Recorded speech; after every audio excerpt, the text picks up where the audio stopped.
B-Marsh Boxing. What's happening, world? You already know, man. Early Monday morning, getting some nice fresh air at the golf course, you know what I mean? So let's talk about it, man.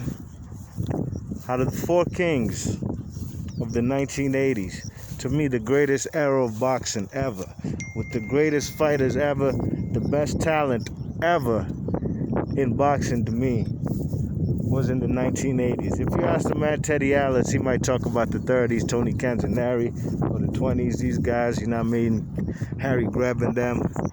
You know, I know about these fighters as well, but there was no era like the 1980s as far as talent, you know what I'm saying? And the big fights, super fights in the 1980s. So out of the four kings, Roberto Duran, Marvin Hagler, Tommy Hitman Hearns, and of course, Marvelous Marvin Hagler, rest in peace. Who out of the four guys, the four kings, had the best career? Who was the most dominant? Who was the best fighter out of the four kings? This is a great question right here. I've been thinking about it a whole lot. And it could be subjective, but you know, I'm out here on the golf course, on the cuff, you know what I'm saying? Thought about it, let's talk about it, you know? Marvin Hagler, Duran, the Motor City Cobra, Hitman Hearns, and Sugar Ray Leonard. This is something that we must talk about, and we might disagree on this, but let's talk about it. You see, fellas like Hitman Hearns, I believe his first title was probably like what, maybe in 79, something to that effect, 79, when he beat Pepino Cuevas, right?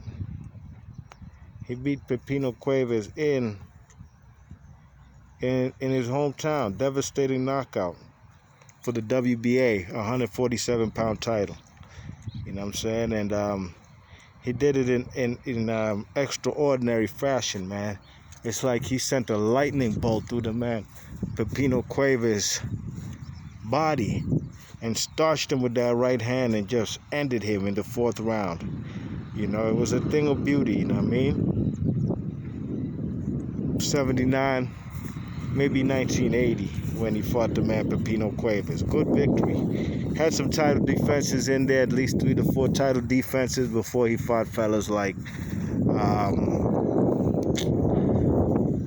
Unification with Sugar Ray Leonard, okay? Definitely lost that fight, I believe. Remember, he got stopped in the 14th round. Got stopped by the man Ray Leonard in a great fight, which, if my memory serves me correct, when on my scorecard, Tommy Hearns was even ahead on points. Close fight, but he was ahead on points. And good victory for the man Tommy Hitman Hearns. So let's hold tight right there. Tommy Hearns got his first loss versus the man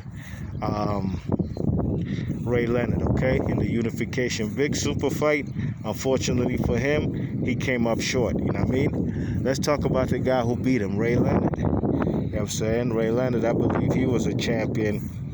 His first world title was when he beat the man Wilfred Benitez, 1979. Marvin Hagler, as a matter of fact, was on that undercard versus Vitor Antuofermo. All right, now, great stoppage, 15th round stoppage for Ray Leonard. Stopped him in the final round in a 15-rounder. Don't get no better than that. You check it. Stopped the man in the 15th round. Had a couple title defenses of his newly found WBC 147-pound strap. Beat fellas like, what was it? I think he fought the Davy Boy Green in between. Then he fought Roberto Duran. Lost his world title to a man who was coming up in weight, Roberto Duran. The Roberto Duran was arguably the greatest fighter of the 1970s, okay? Fighter of the decade for 1970s. Man had only one loss in like 70 fights, you know what I mean? You check it, and it was a loss to Ishmael Laguna that he avenged. You know what I'm saying? You check it, that the man Roberto Duran avenged twice. You check it by beating not Ishmael Laguna. I'm tripping. That's a little Puerto Rican guy. What's his name? Esteban de Jesus. You know what I'm saying? All right. So Roberto Duran comes up in weight, and he gets himself the WBC crown by beating Ray Leonard. Big victory for the man. Roberto Duran's beating the man Ray Leonard in Montreal, the place where Ray Leonard had won the 1976 gold medal. All right. Now, Roberto Duran lost the immediate rematch. You check it. He lost the immediate rematch to the man Ray Leonard. Ray Leonard grabs back his WBC crown. You know what I mean? At this point in time, Ray Leonard is not unified versus versus Tommy Hearns, but he gets back his WBC crown. And then, has a couple title defenses before he fights. Matter of fact, he even got himself a 154-pound strap before he even got back. He got into unification. You know what I mean? Got himself his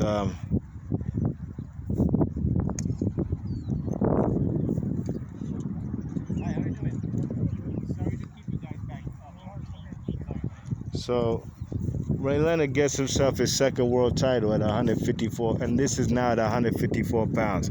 Two-weight class champion. WBA title when he beats Ayub Kalule, guy out of out of Uganda. All right.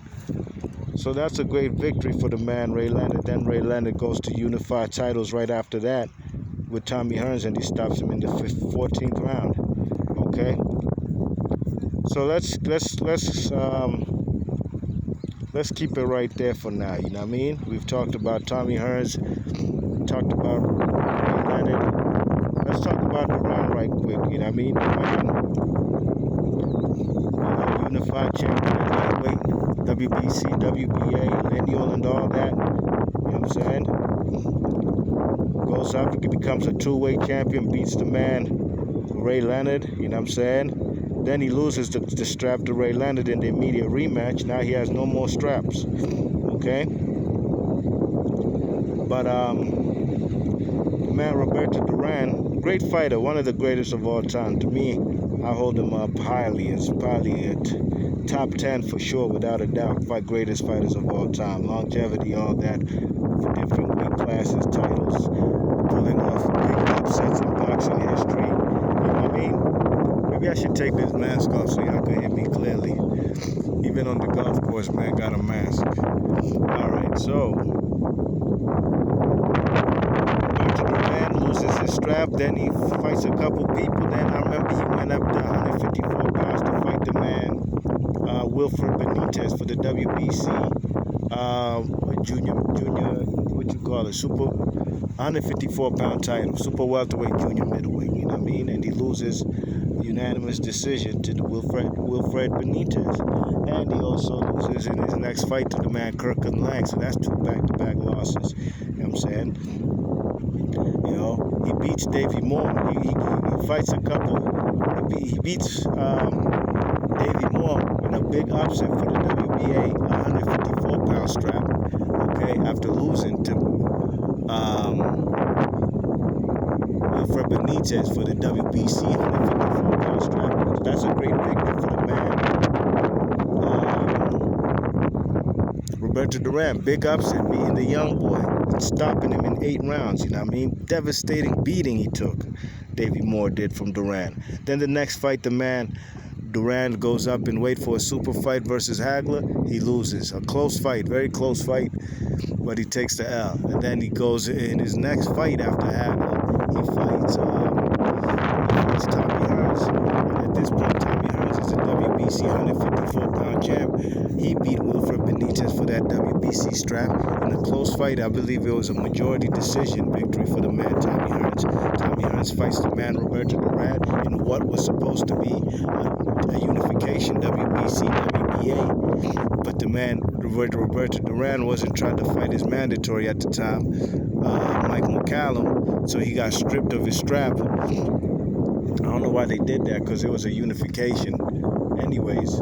And the man goes in there with no strap, and he gets knocked out in devastating fashion by Tommy Hearns in the second round. He gets knocked the F out, put to sleep, you know what I mean? You check it, so let's pause on Duran right there, right quick, you know what I mean? To this point, has no straps. I remember he even lost to Marvin Hagler's half-brother, Robbie Sims, in a close fight. So let's pause on the man Duran to this point. Let's talk about Marvelous Marvin Hagler. Marvelous Marvin Hagler arguably has no losses on his record, really and truly. You know, he fought the guy Sugar Ray Seals. I bet that was the first blemish on his record. Former gold medalist, 1972 Olympics. He fought him a few times, but his first blemish was when he got a draw versus Sugar Ray Seals. Okay, whatever. Then he fought the man Bobby Boogaloo Watts and got himself, that was his very first loss, a majority decision loss in the Philly circuit out there in Philly, where all the black avoided middleweights would go fight, you know, promoted by the man Russell Peltz, you know what I mean, from Peltz Promotions, you know what I mean. So with that being said, the man also took a loss to the man Willie the Worm Monroe, you know what I mean, in a fight that he arguably won, Marvin Hagler, that is. You check it, you know what I'm saying? So, you know, and he's still looking for his title fight, you know what I mean? He gets a draw versus, in his 50th fight, he gets a draw versus Vitor Antuofermo, a fight that I definitely had him winning. Check out my playlist, check out my channel, Controversial Decisions. I've done a video on Vitor Antuofermo versus Marvin Hagler. Alright? Then Marvin Hagler finally gets his first world title, not first, but he gets an opportunity again for the world title in his 54th fight versus the man Alan Minter. Stops him in 2 or 3 rounds, beats the shit out of the British dude in England. The fans throw all kind of beers at the man Marvin Hagler on some racist shit out there in the UK. And Hagler couldn't even celebrate. After all these years of chasing the world title, he wasn't given the opportunity to even celebrate. Whatever. Hagler's a world champ. They can't take nothing away from the man, you know what I mean? Hagler goes on. He faces Vitor Antuofermo again in a rematch. Beats the shit out of him. Stops him. Makes him retire in 4 rounds. You know what I'm saying? Defends his world title. And he's the unified world champion, mind you, when he beats the man, what's his name? What's his name? Alan Minter, you know what I mean? You check it. WBC, WBA. Finally gets himself also an IBF strap as the inaugural champion of the IBF middleweight title when he beats Wilfred Simpian, you know what I mean? Stops him in like 5 or 4 rounds. You check it. Fights the man Roberto Duran. I told you already that was a close fight. Could have gone either way. Hagler definitely won a close fight, you know what I mean? Juan Roldan, great fight. That was one of my favorite Hagler fights when he fought Juan Roldan, you know what I'm saying? Good, tough Argentine, you know what I mean? Very good, tough Argentine. Then he fights Tommy Hearns in the big super fight called The War in 1985. Stops him in 3. One of the greatest 3 rounds you'll ever see in your life. He fights the man John Mugabe next, you know what I mean? John Mugabe was coming into that fight 25-0 with 25 KOs. You know, a guy like Hagler didn't need this guy, John the Beast Mugabe. He ain't need him. What I'm gonna fight? I'm Marvin Hagler. I just fought the man Marvin Hagler had just fought Tommy Hearns in a super fight for big paper. Why he need to fight this undefeated dude that everybody's avoiding, including Tommy Hearns, you know what I mean? 25-0, 25 KOs. He ain't need to fight him, but he did. And he stopped him.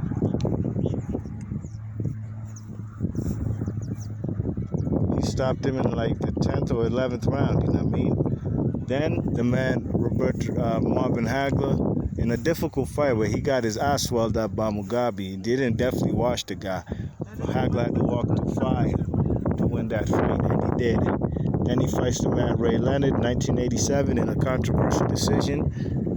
I think Hagler won that fight, but they gave it a split decision victory for the man Ray Leonard, all right?